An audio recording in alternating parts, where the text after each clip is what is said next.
Resilience is the ability to adapt to adversity while maintaining your identity values, not just bouncing back to where you came from.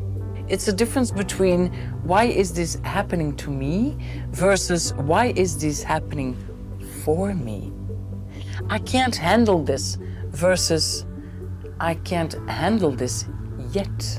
This is the end versus, okay, this is a tough one, but it's also a new beginning. This is not about being tough. It's not about grinding through the pain. And it's definitely not about pretending everything is fine when your world is literally falling apart. Resilience is about bouncing forward, not bouncing back. It's about believing in a good outcome and holding on to that, and knowing that this too shall pass. You know what I've learned? That it's not about pretending to be unbreakable. It's about falling apart and still choosing to rise. It's about saying, this is my life today, and I accept it or I don't. But it won't always be like this. Today's episode is about resilience, because life doesn't ask if you're ready before it hits you. Welcome back to our podcast, 30 Years of Wisdom. Today we're talking about something that separates those who thrive from those who merely survive. Something that every successful entrepreneur has in common, but nobody really teaches you how to build it. And this is called resilience. But here's what most people get wrong about resilience. This is not about being tough. It's not about grinding through the pain. And it's definitely not about pretending everything is fine when your world is literally falling apart. Resilience is about bouncing forward, not bouncing back. It's about believing in a good outcome and holding on to that, and knowing that this too shall pass.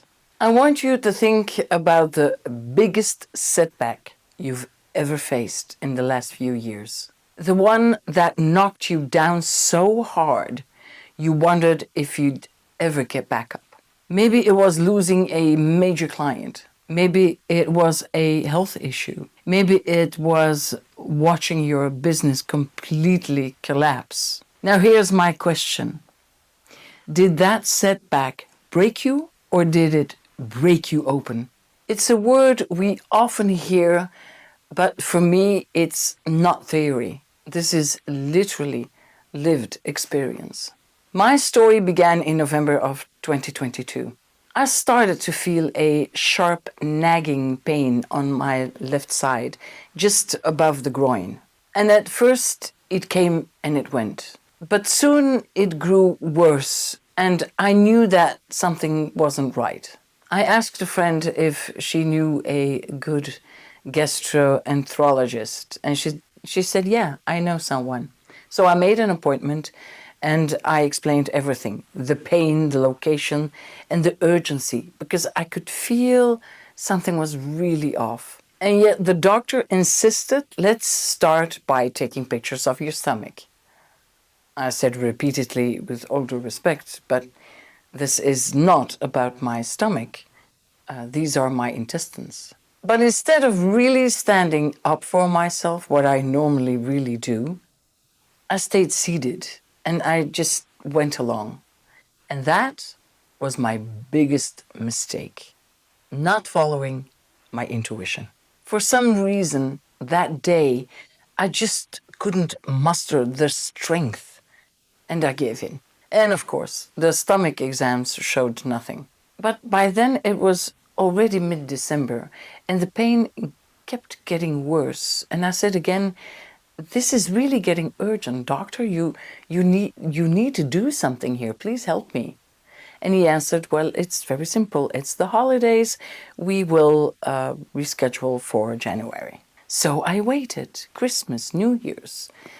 I couldn't go out. I passed it lying on the couch, feverish, exhausted, in pain, with painkillers. And inside, I knew that this wasn't an everyday sort of pain. So on January 2nd, I just couldn't take it anymore. I tried calling the doctor, but the practice was closed. Very odd. Anyway, in desperation, I really searched until I found him in a hospital in Antwerp. And after taking a scan that day, he saw that I had diverticulitis.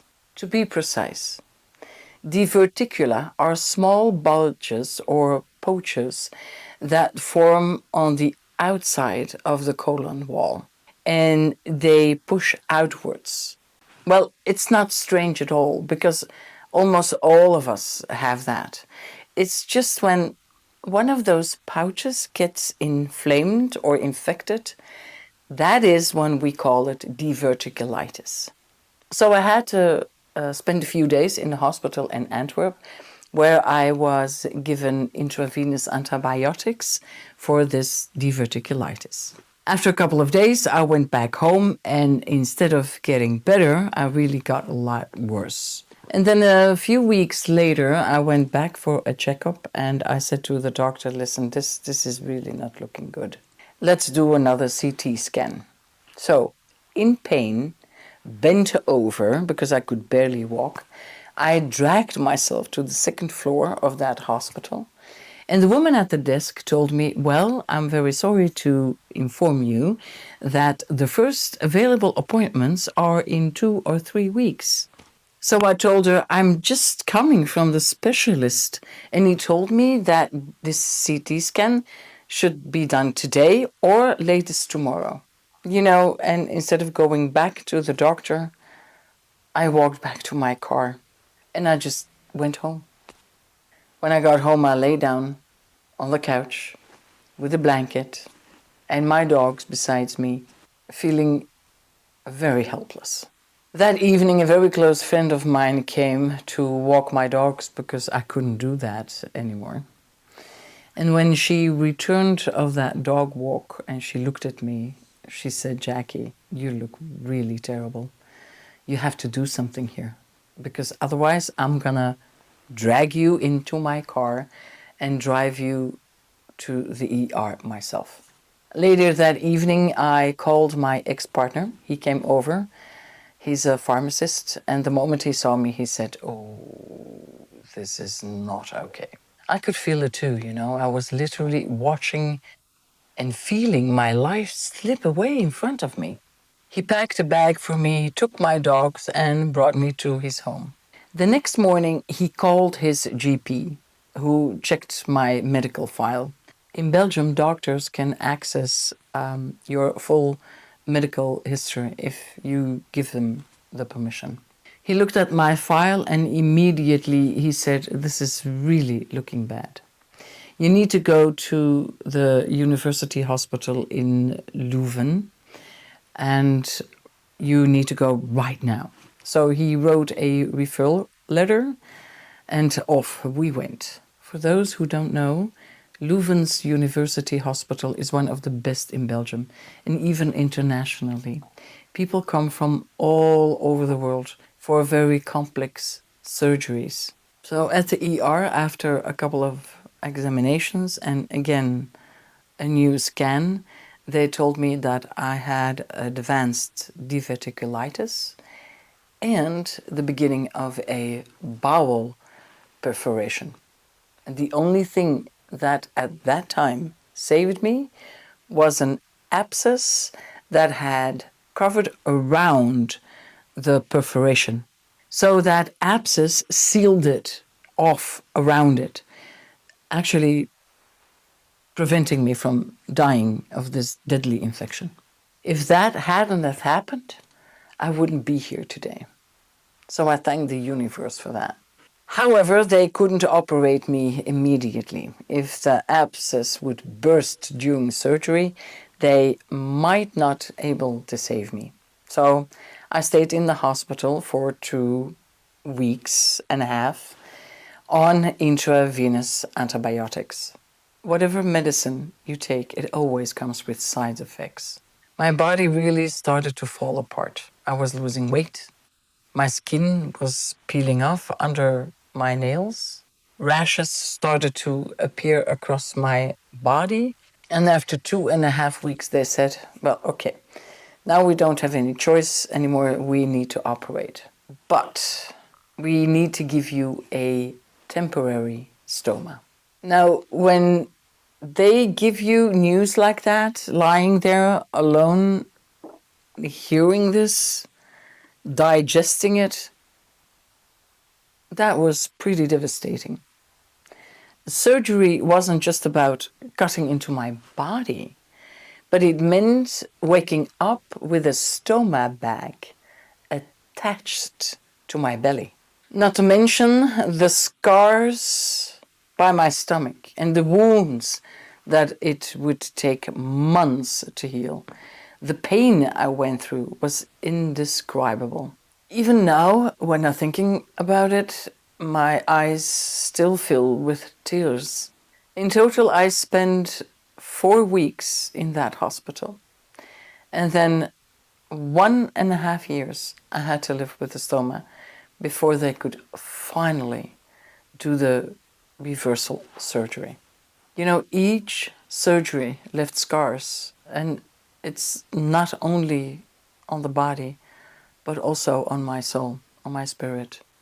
I had numbness just around my thigh for months because of weakened muscles.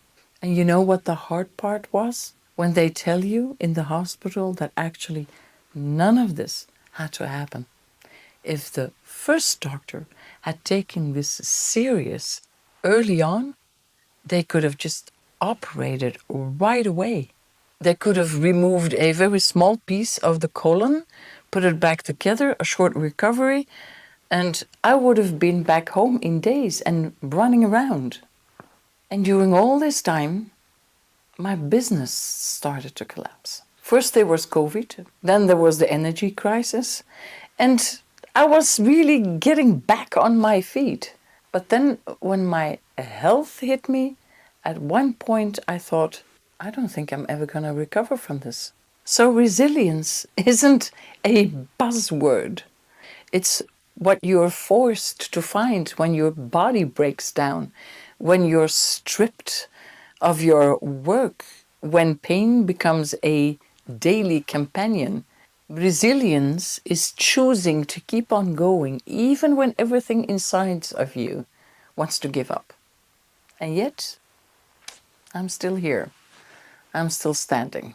Well, sitting down for now. You know what I've learned? That it's not about pretending to be unbreakable. It's about falling apart and still choosing to rise.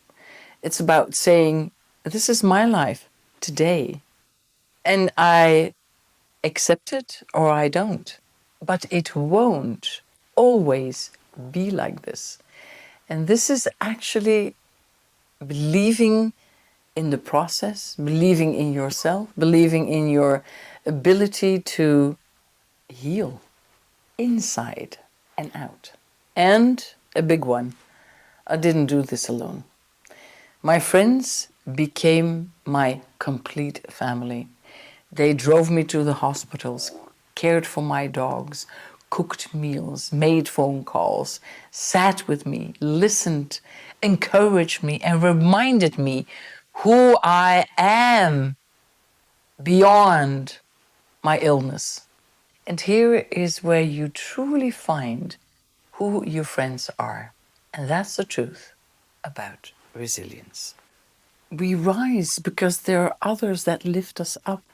I couldn't have done this without them holding me up when I was at my deepest. Today, I carry the scars, visible and invisible, because this is not something you just forget. But instead of hiding them, I see them as proof. Proof that I survived. Proof that even in the darkest times, there's light to be found. So if you're still listening and you're in your own battle with illness, loss, or something invisible to the outside world, Let me tell you this. You are a lot stronger than you think. Resilience is built inside of you right now, moment by moment. And one day you will look back and see what I know now. What was meant to break you actually shaped you in the strongest version you could ever become. Here's what I've learned through my own journey. Setbacks aren't roadblocks.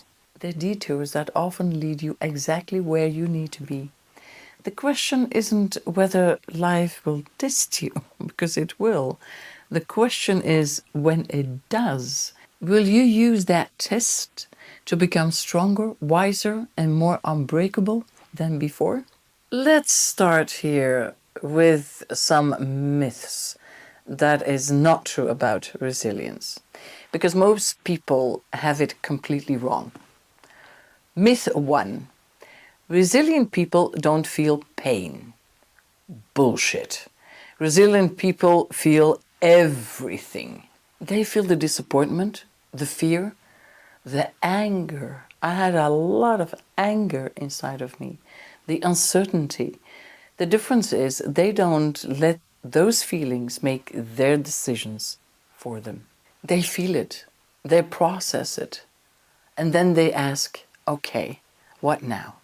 Myth 2: resilience means never giving up. Also bullshit. Sometimes resilience means knowing when to pivot. Sometimes it means cutting your losses and trying a different approach. Resilience isn't about being stubborn, it's about being strategic.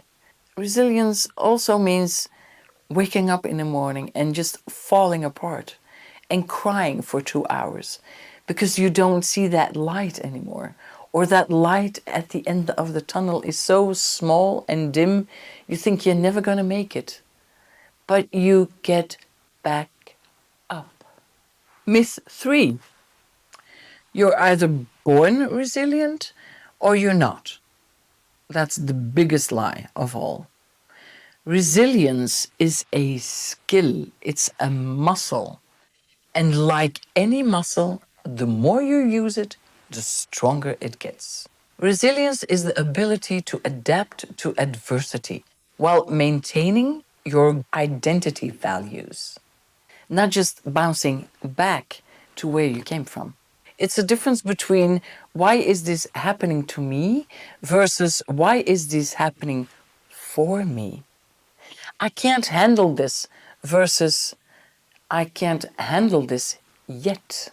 This is the end versus, okay, this is a tough one, but it's also a new beginning. When I finally returned to my own little home, I can't even describe the gratitude I felt. That first week, even though I wasn't capable of doing much, I was simply thankful to be back, surrounded by my familiar walls, closer to my friends, who really felt like family. Slowly, I began to regain my strength little by little, but the road was still very long. Living with a stoma brought many new challenges.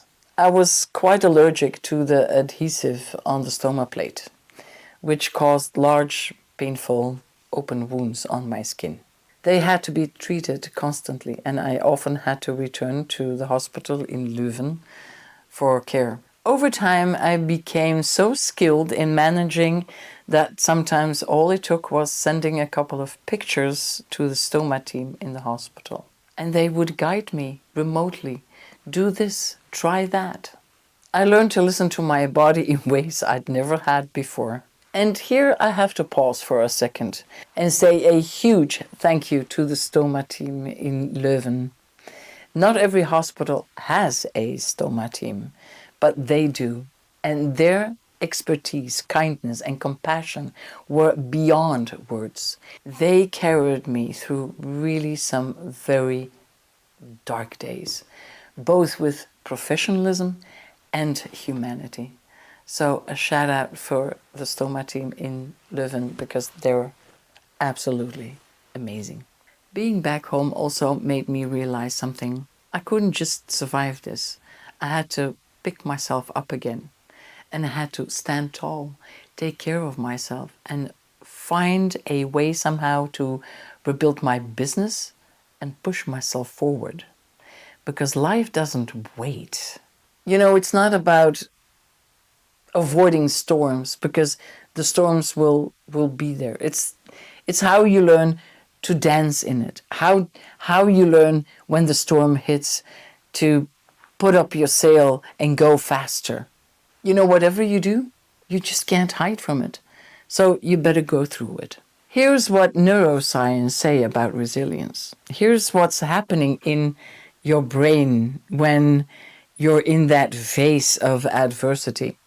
Your amygdala, that alarm system we talked about in the procrastination episode, the one before this one, goes into overdrive. It screams danger, threat, panic. But resilient people have trained their prefrontal cortex, the thinking part of the brain, to stay online during crisis, and let's not go in that panic mode, or feel the panic mode, but don't let it take you over. The only way to go through it is actually to do everything that you can to think clearly when others are panicking. How? Through practice. Through intentionally putting yourself in challenging situations and learning to regulate your nervous system. Every time you choose response over reaction, you're building resilience. Every time you pause and think instead of immediately panicking, you're strengthening that resilience muscle. Every comeback follows a similar pattern.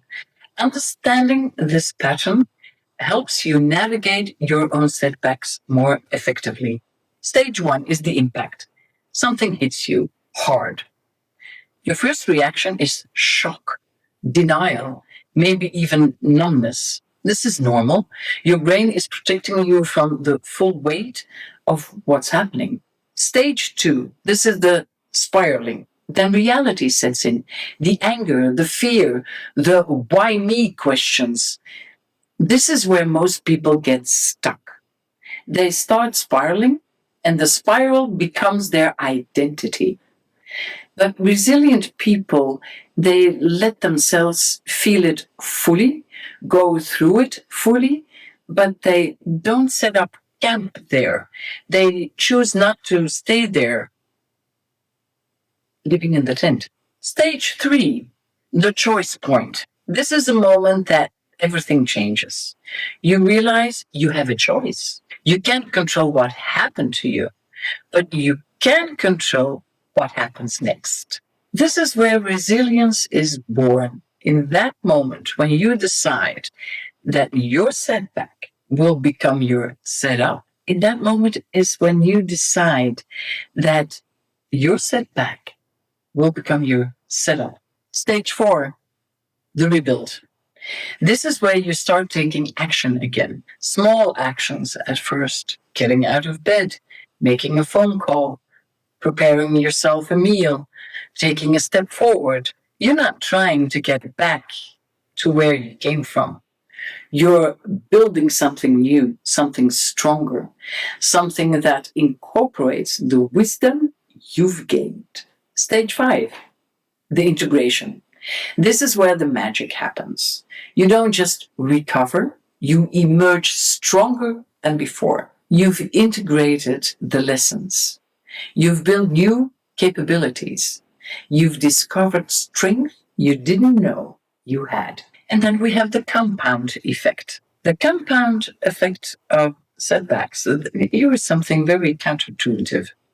The biggest setback often leads to the biggest breakthroughs. Not because suffering is good, but because extreme circumstances or forces us to access resources we didn't know we had. Every entrepreneur I know has a story about their rock bottom moment, and that became the foundation for their greatest successes. Yeah, of course. And just when you think you're finally through everything, life throws another curveball. I had already scheduled my reversal surgery for my stoma on December 20th, 2023. That date was circled on my calendar. I was holding on to it like a symbol of hope. The day I would finally begin to rebuild my life. Only a couple of months before that, I started having some pain in my lower back. At first, I thought, it's nothing. Maybe it's, getting older, a little bit of stress, or, just what happened to me, but I'm still had the stoma. It grew more harder and harder. And I actually couldn't even bend over at one point anymore. After, when I walk the dogs, I had to pick up their droppings. So I went back to see the GP who once saved my life, remember? And again, I have to stop here for a second because I really have to thank him. This doctor just utterly, completely saved my life. And I truly wouldn't be here today anymore if it wasn't for him. And oh, by the way, he is going to be one of my podcast guests. His name is Dr. Langmans. That doctor saved me from everything. I owe him my life. Well, anyway, he ordered a scan, and the results show that I had a facet cyst.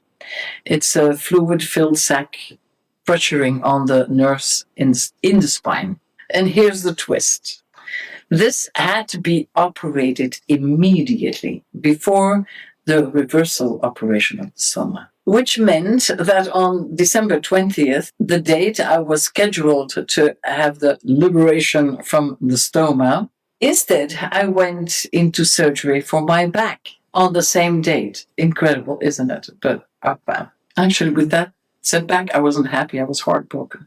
Another delay for months living, first of all, with the stoma and then the back pain, because I had to recover from that as well, of course. The back surgery didn't go without complications either. And even today, I still can't bend properly when I take my dogs out and I need to pick up their droppings. I'm 60, and often I think, how many lives can one person have? But here's the thing: I refuse to give up. I've been working with a physiotherapist for months now, doing strengthening, exercising, rebuilding my body slowly. And slowly, but surely, I really can feel progress. Because where there is a will, there is a way. But this is my story. And through it all, I've learned that resilience is not about never falling down. It's about standing up again and again and again, no matter how many times life knocks you flat. In between all of this, I also had a couple of smaller surgeries, and one of them is on my right hand. And that went really terribly wrong because I developed a CRPS, which is a complex regional pain syndrome. So they call it. I will spare you the details for now. Maybe that's for another episode. But what I want to say is that I'm right handed, and this has been a really huge setback. I'm still in rehabilitation, still working every week, twice a week actually, to regain the functions. But honestly, I'm beginning to doubt that I will ever regain the fully function of my right hand. I don't think I ever will. The resilience paradox. The more you try to avoid setbacks, the less resilient you become. The more you accept that setbacks are part of your journey, the more capable you become of handling them. It's like an immune system. You don't build it by avoiding all germs. You build it by exposing yourself to manageable challenges that strengthen your system. Now, let's get practical. How do you actually build resilience? Well, mindset. That's a big one. How do you prepare for setbacks before they even happen? And how do you navigate them when they do happen? Deliberately put yourself in challenging but manageable situation. This can be very simple things. Take cold showers, do very hard workouts, have a difficult conversation that you've been putting off with someone that you don't want to have. Practice public speaking. This is often one of the biggest fears that people have is standing on a stage in front of an audience. Or not even on the stage, just in front of that audience. You're not doing this to suffer. You're doing this to prove to yourself that you can handle discomfort and come out stronger. The perspective shift practice. When something goes wrong, and believe me, things will go wrong. Train yourself to ask different questions. Instead of why me, I hear that a lot. Ask, okay, what can I learn from this? How can I do things differently? Instead of, this is terrible, ask, how might this redirect me towards something better? Instead of, I can't handle this. Ask yourself, how am I going to handle this? And then we have the support network strategy. Resilience isn't a solo sport, guys. The most resilient people have very strong support networks. But take this in mind. You have to build these relationships before you need them. Don't wait until you're in crisis to reach out. Invest in relationships when times are good, so they are there for you when it gets tough. The recovery after setback is a process that takes time. First, you need to feel it fully. Don't suppress your emotions. Two, process it. Journal, talk to someone, reflect. Talking about it gives you more clarity and insights. Three, extract the lessons from it. What did it teach me? Four, take one small action forward. Don't go into victim role and step back, and especially not staying there. Keep on going forward, tiny little bit of steps. And this is one I like the most, the anti fragility principle. This goes beyond resilience. Anti fragile systems don't just survive stress, they get stronger from it. How do you become anti fragile? Diversify everything, multiple income streams, multiple skills, multiple relationships, multiple sources of meaning and identity. You have no idea how important this is. When one area gets hit, the other can carry on through.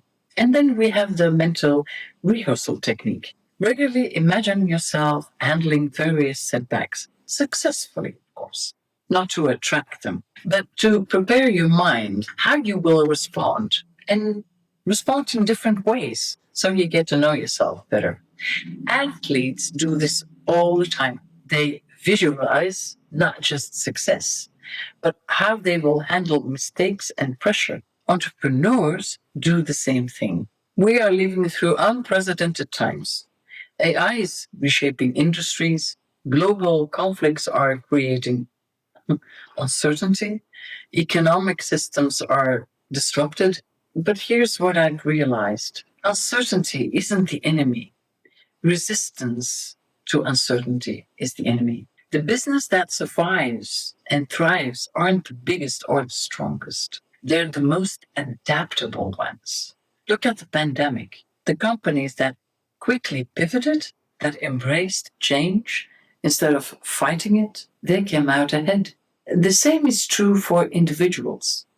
Your ability to adapt, to stay flexible, to find opportunities in chaos, that is your competitive advantage. Most people try to eliminate uncertainty from their lives, but resilient people learn how to dance with it. They build tolerance for not knowing, for changing plans, for navigating by compass instead of a map. How? Start small, take a different route to work. You may think this sounds crazy, but try it. You will see what your mind will do. Try a new restaurant. Say yes to invitations outside of your comfort zone. Train your nervous system to be okay with the unknown. In uncertain times, community becomes everything, but not just any community, conscious communities. People who are awake and aware and committed to growth. This is why I'm so passionate about building this podcast community, because in the years ahead, we're going to need each other, believe me. We're going to need people who choose consciousness over numbness, who choose connection over isolation and growth over stagnation. But here's the message I would like to leave you with. For me, the challenges came through my health. But for you, this may look very different. Maybe for you, it's a breakup, maybe problems with parents or colleagues or business struggles. Life throws challenges at all of us. And sometimes the tunnel feels endless. Sometimes the light at the end seems so far away, it's almost invisible. But never forget, this too shall pass. It's important to try as much as you can to keep your emotions in check, because emotions have a way of distorting reality. There is this Dutch saying, it goes like this: the soup is never eaten as hot as it's served, meaning things rarely are as bad as they first appear. And above all, your environment matters. The people around you matter. I lost some people along the way because I changed, because my journey was difficult. It wasn't always easy or simple. But the ones who stayed, the ones who walked beside me, they were everything for me. Life is not without struggles. Life is also beautiful, truly beautiful, and it's worth fighting for. The future is coming fast, and honestly, you have no idea where we're headed. None of us do. But we can face it together, awake and ready. So here's my challenge for you. Stop trying to avoid setbacks. Start preparing for them. Build resilience and muscle before you need them. Invest in relationships before you need them. Develop multiple sources of strength before life's testing you, like it did me. Because setbacks aren't optionals.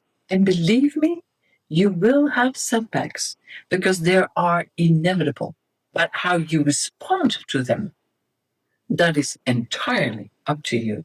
The most resilient people I know don't have easier lives. They have better tools for navigating difficulty. They've learned to see storms as opportunities and prove their strength, not threats to their survival. Your resilience is your superpower, your ability to bounce forward from anything that life throws at you. That is what will separate you from everyone else who gives up at the first sign of trouble. And if you're thinking that your team could use this, or you could use this kind of resilience training, if you want to build a culture that thrives under pressure, and we're going to need it, instead of crumbling, you know where to find me. The details are in the show notes, and we'll bring you to my website. But right now, I want you to think about one challenge you're facing. Just one. And instead of asking, why is this happening to me? Ask yourself, how is this happening for me? Because every setback is a setback for a comeback. The question is, are you ready to write yours? Remember, a dream with a deadline becomes a goal. A goal with a plan becomes reality. And a plan with resilience, you become unstoppable. See you next week for another episode of 30 Years of Wisdom. And please keep bouncing forward.